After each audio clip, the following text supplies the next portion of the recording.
देखो, पिछली क्लास में हम लोग पढ़े थे प्रेजेंट टेंस, पास्ट टेंस और फ्यूचर टेंस। जैसे कि आप जानते हो कि हमारे एजुकेशन सिस्टम में जब भी हम टेंस पढ़ते हैं तो इन्हीं 3 टेंसों से सामना होता है। पहला प्रेजेंट टेंस, जिसको हिंदी में वर्तमान काल बोलते हैं। दूसरा पास्ट टेंस, जिसको भूतकाल बोलते हैं। और तीसरा जो है कि होता है फ्यूचर टेंस, जिसको भविष्य काल बोलते हैं। तो इसमें आपको मैं बता चुका हूं कि प्रेजेंट टेंस का मतलब होता है कि जो चीजें हमारे साथ वर्तमान समय में हो रहा है वो होता है प्रेजेंट टेंस। जैसे अभी हम लोग क्या कर रहे हैं, पढ़ रहे हैं, है ना। अभी हमारे देश के प्रधानमंत्री कौन है?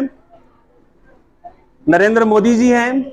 हमारे यूपी के सीएम कौन है? योगी आदित्यनाथ हैं। तो ये क्या है? वर्तमान है ना। और अगर पास्ट की हम बात करें तो अगर हम कहेंगे कि प्रधानमंत्री नरेंद्र मोदी से पहले हमारे देश के प्रधानमंत्री कौन थे? मनमोहन सिंह थे ना। तो ये क्या हो गया? पास्ट। पास्ट का मतलब होता है कि जो समय बीत चुका है वो क्या होता है? पास्ट होता है। और बात रही फ्यूचर की, तो फ्यूचर की मैं क्या तुम लोगों से बात करूं? हर व्यक्ति को अपने फ्यूचर की टेंशन है, और फ्यूचर की ही टेंशन ने आपके वर्तमान को क्या किया है? पूरी तरह से ध्वस्त कर दिया है। मैं बोलता हूं कि आप प्रेजेंट में जियो, ना पास्ट की चिंता करो और ना फ्यूचर की परवाह करो। बात समझ में आ रहा है? कहा जाता है ना कि बीते हुए जमाने को याद मत कर और आने वाले जमाने का फरियाद मत कर। जो होना है वो तो होकर रहेगा, इस फिक्र में अपनी वर्तमान बर्बाद मत कर। आज वर्तमान में आप जिए, आज पढ़ रहे हैं, मस्ती से पढ़ाई कीजिए, ठीक है। अब देखो, बात समझ में आ गई। इसके बाद प्रेजेंट टेंस में क्या होता है कि प्रेजेंट टेंस की पहचान होती है कि when there end of sentence comes is, है, हु, हो। मतलब कि जिस वाक्य के अंत में है, हु, हो आता है वो जो है कि प्रेजेंट टेंस कहलाता है। जैसे मैं एक लड़का हूं, वह एक लड़की है, मेरा नाम मोहन है, लास्ट में है आ रहा है, तो ये क्या है? प्रेजेंट टेंस है। इसमें मैं बताया था आप लोगों को कि इज, एम, आर का प्रयोग किया जाता है। कहां पे इज, एम, आर का प्रयोग किया जाता है? तो आई के साथ एम आता है, और ही, सी, इट और किसी का नाम आ जाए तो वहां पे क्या आता है? इज, ठीक है। और we, they, you, name and name आता है तो क्या आता है? आर आता है। जैसे मैं एक लड़का हूं तो क्या बोलेंगे? I am a boy. वह एक अध्यापक है तो ही इज अ टीचर। बात समझ में आ गया? पास्ट टेंस में क्या होता है कि उसमें दो ही हेल्पिंग वर्ब यूज होता है, एक होता है वाज और एक होता है वर। तो आई और singular subject he, she, it और नेम के साथ क्या आता है? वाज आता है। और बाकी we, they, you, name and name plural subject के साथ क्या आता है? वर आता है ना। जैसे मैं एक विद्यार्थी था तो क्या बोलेंगे? I was a student before starting teaching, ठीक है। मतलब कि पढ़ाना शुरू करने से पहले मैं क्या था? विद्यार्थी था। बात समझ में आ गया? एक राजा था तो देयर वाज अ किंग। फिर फ्यूचर टेंस में हम आते हैं तो वहां पे शैल बी और विल बी का प्रयोग होता है। आई और वी के साथ शैल बी आता है और बाकी अदर्स के लिए क्या आता है? विल बी आता है। जैसे मैं मोहम्मदाबाद में रहूंगा तो क्या बोलेंगे? आई शैल बी इन मोहम्मदाबाद, ठीक है। मैं बीबीडी पब्लिक स्कूल में पढ़ूंगी तो क्या बोलोगे? आई विल, नहीं, इसका दूसरा हो जाएगा, I will study in BBD public school, मैं बीबीडी पब्लिक स्कूल में रहूंगी। देखो रहूंगी, बनूंगा, बनेंगे सब आता है। मैं एक डॉक्टर बनूंगा तो क्या कहोगे, आई शैल बी एन डॉक्टर। वह एक अध्यापक बनेगा, he will be a teacher. ठीक है, बी मीन्स अभी हम लोग पढ़े हैं क्या होता है, होना। ठीक है, बात समझ में आ गया। इसके बाद जो मोस्ट इंपॉर्टेंट है वो है प्रेजेंट इंडेफिनिट टेंस। ठीक है, और मेरे ख्याल से आपको प्रेजेंट इंडेफिनिट टेंस में आता है। इसमें मैं बताया था कि when there end of sentence comes, ता है, ती है, ते है, that is called present indefinite tense. जैसे मैं पढ़ता हूं, मैं लिखता हूं, मैं सोचता हूं, मैं पैदल स्कूल जाता हूं, मैं गाजीपुर जाता हूं, मैं बलिया जाता हूं, यह रोड मोहम्मदाबाद जाता है। इस तरीके से जितने भी सेंटेंस आते हैं किसमें काउंट होते हैं, प्रेजेंट इंडेफिनिट टेंस में। इसके बाद मैं बताया था कि यूनिवर्सल ट्रूथ हो, सार्वभौमिक जो सत्य है उसको भी हम किसमें काउंट करते हैं, प्रेजेंट इंडेफिनिट में। जैसे हम ये नहीं कहेंगे कि सूर्य पूरब में निकलता था, नहीं, हम क्या कहेंगे कि सूर्य पूरब में निकलता है। क्यों, क्योंकि ये यूनिवर्सल ट्रूथ है कि सूर्य कहां किधर निकलता है। तो ये जो भी यूनिवर्सल ट्रूथ है वो किसमें हम बताते हैं। ठीक है, अपने बारे में कुछ बताना हो, जैसे अगर पूछ दे कोई कि आप क्या करते हैं तो प्रेजेंट में न बताएं कि मैं पढ़ता हूं।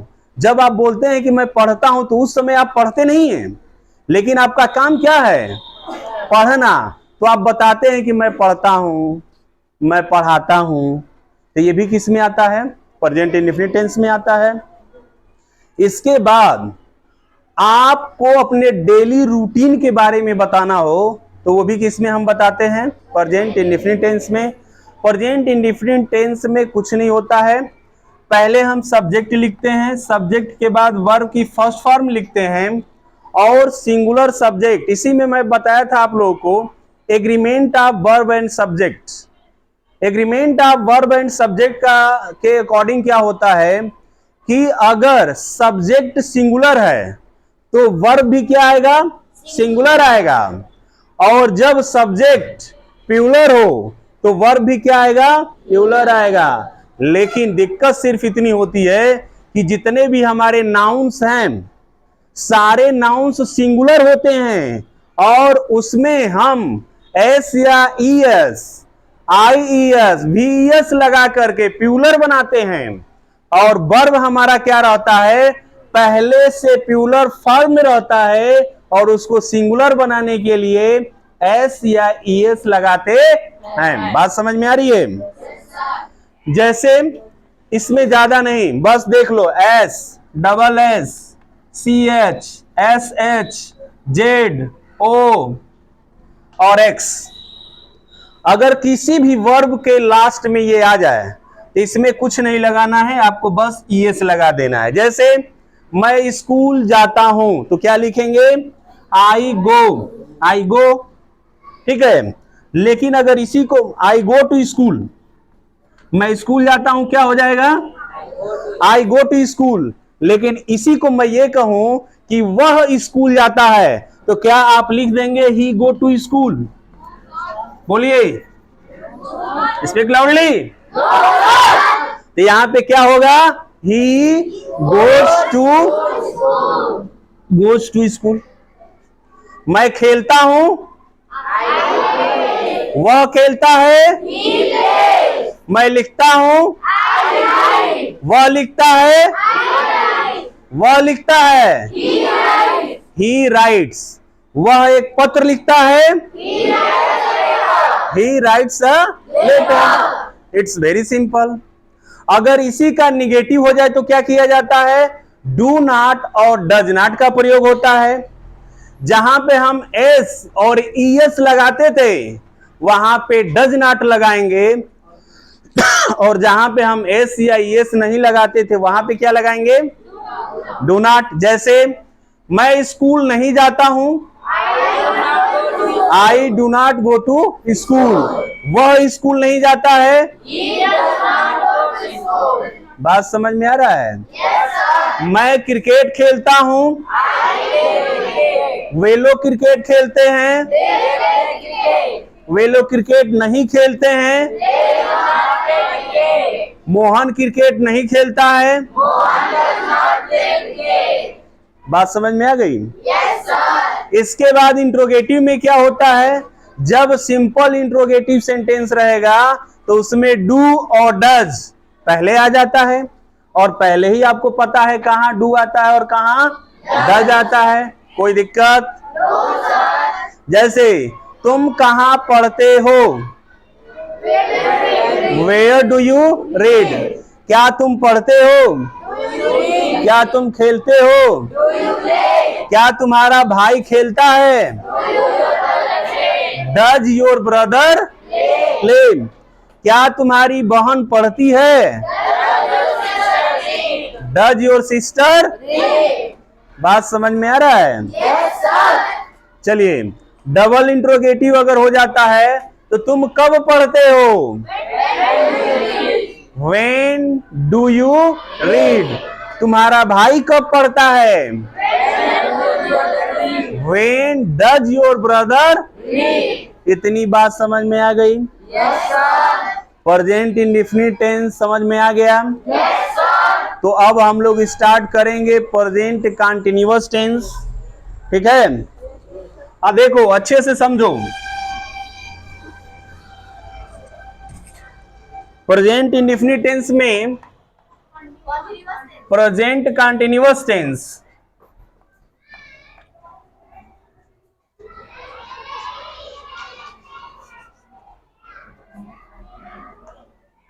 कंटीन्यूअस, ठीक है। देखो, कंटीन्यूअस का मतलब होता है रेगुलर। रेगुलर का मतलब होता है कि इस सेंटेंस में हमको वो काम मिलेंगे जो चल रहे होंगे। जैसे अभी हम मैं क्या कर रहा हूं? पढ़ा रहा हूं। मतलब कि जब आप जो काम कर रहे हैं और उस समय कोई आपसे बात करता है कि आप क्या कर रहे हैं, तो आप बताएंगे कि मैं पढ़ा रहा हूं।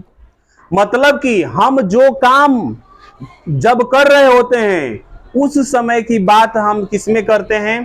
प्रेजेंट कंटीन्यूअस टेंस में। जैसे मैं कहूं कि मैं क्या कर रहा हूं? पढ़ा रहा हूं, तो मैं क्या बोलूंगा? I am teaching. और आप लोग क्या कर रहे हैं? पढ़ रहे हैं, तो आप लोग क्या कहेंगे? We are reading.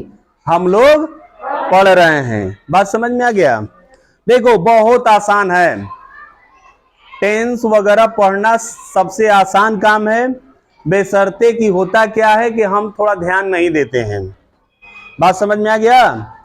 लेकिन समय अब वो नहीं है, हमें ध्यान दे करके पढ़ लेना है। और पढ़ाई ऐसी चीज है ना कि हमेशा पढ़ते रहना है। ठीक है, देखो इसमें जैसे कि आप लोग इज, एम, आर जानते हैं कहां यूज होता है? आई के साथ क्या आता है? एम। ही, सी, इट और नेम के साथ क्या आएगा? और यू, वी, दे और नेम एंड नेम के साथ क्या आएगा? इसमें कोई किसी को दिक्कत? कोई दिक्कत नहीं है ना। तो इस सेंटेंस की पहचान होती है कि when there end of sentence comes, रहा है, रही है, रहे हैं, that is called present continuous tense. मतलब कि जिस वाक्य के अंत में रहा है, रही है, रहे हैं आएंगे, वो क्या कहलाएगा? Present continuous tense. और प्रेजेंट कंटीन्यूअस टेंस जितने भी आप टेंस पढ़ते हैं सबसे आसान होता है present continuous tense, past continuous tense. बात समझ में आ रहा है? कुछ नहीं, जैसे इसमें कैसे सेंटेंस आएंगे?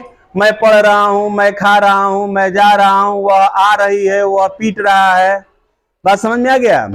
तो इसको कुछ नहीं, पहले हम क्या लिखते हैं? सब्जेक्ट। क्या लिखेंगे?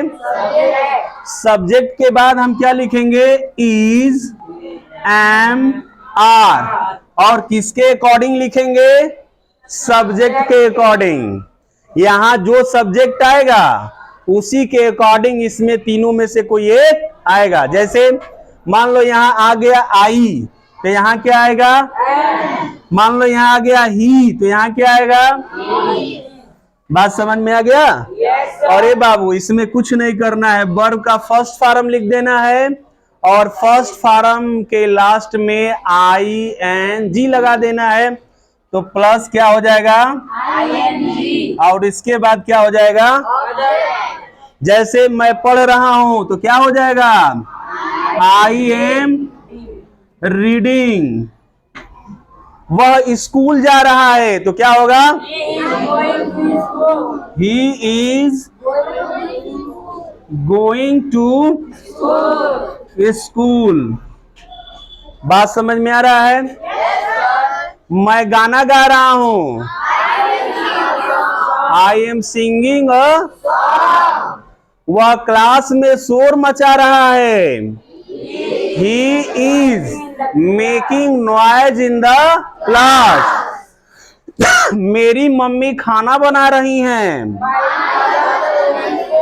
My mother is cooking। बात समझ में आ रहा है? बिमलेश सर आ रहे हैं, अंगद सर जा रहे हैं, डायरेक्टर सर आ रहे हैं। ऐसे अब कोई दिक्कत होगा? मेरे बच्चे इतने अच्छे हैं कि हर बात को जल्दी समझ जाते हैं, है ना? अब देखो बाबू, एकदम आसान काम सुनो। अगर निगेटिव सेंटेंस हो जाए, जैसे मैं बोल दूं कि मैं नहीं पढ़ा रहा हूं, कोई मुझसे पूछ रहा है सर आप पढ़ा रहे हैं, तो मैं बोलूं कि नहीं मैं पढ़ा नहीं रही हूं, मैं पढ़ा नहीं रहा हूं, मैं लंच कर रहा हूं, तो नहीं आएगा ना? कोई बात नहीं। देखो, जब नहीं आ जाएगा तो क्या करना है? सब्जेक्ट लिखना है, इज एम आर भी लिखना है। बात समझ में आ गया? और इसके बाद बस क्या कर देना है? इसके बाद फिर बाकी वर्ब का फर्स्ट फॉर्म ING और प्लस। कोई टेंशन? जैसे मैं स्कूल नहीं जा रहा हूं, मेरी मम्मी खाना नहीं बना रही हैं, मेरा दोस्त मेरी मदद नहीं कर रहा है, My friend is not helping me। वह बाजार नहीं जा रहा है। Did you understand? Yes, sir। Have you any problem? No, sir। Very good। अब आ जाइए इंट्रोगेटिव।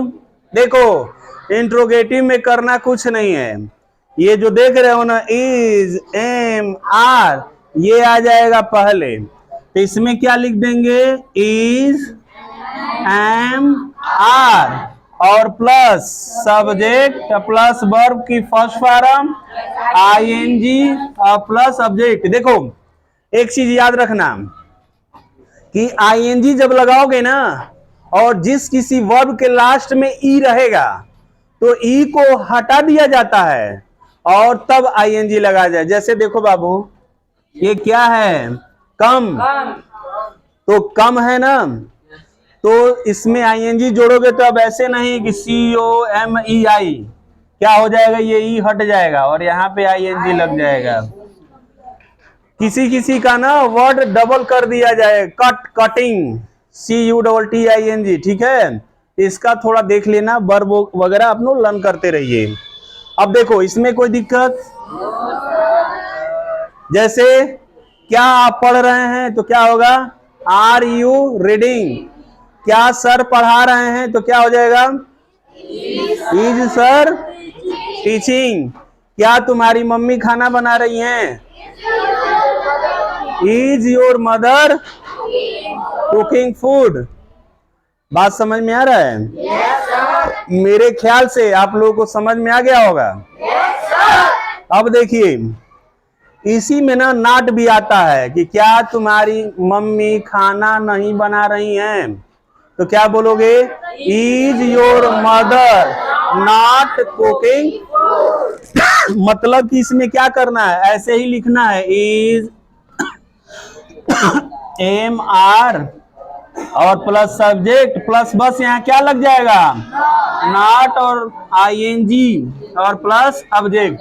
अब देखो एक आता है ना, हे जैसे पापा से बोले ना कि मम्मी खाना नहीं बना रही हैं, तो पापा बोलते हैं कि क्यों, why is your mom not cooking food, कि तुम्हारी मम्मी खाना क्यों नहीं बना रही हैं?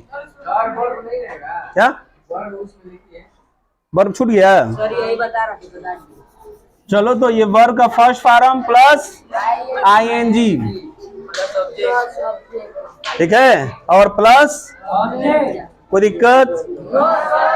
तो जब डबल इंट्रोगेटिव होगा तो करना कुछ नहीं है, क्या होगा, वो आ जाएगा, क्वेश्चन वर्ड पहले आ जाएंगे, उसके बाद इज एम आर और प्लस सब्जेक्ट, उसके बाद वर्ब की फर्स्ट फॉर्म प्लस आईएनजी और plus object. Okay, thank you, have a nice day.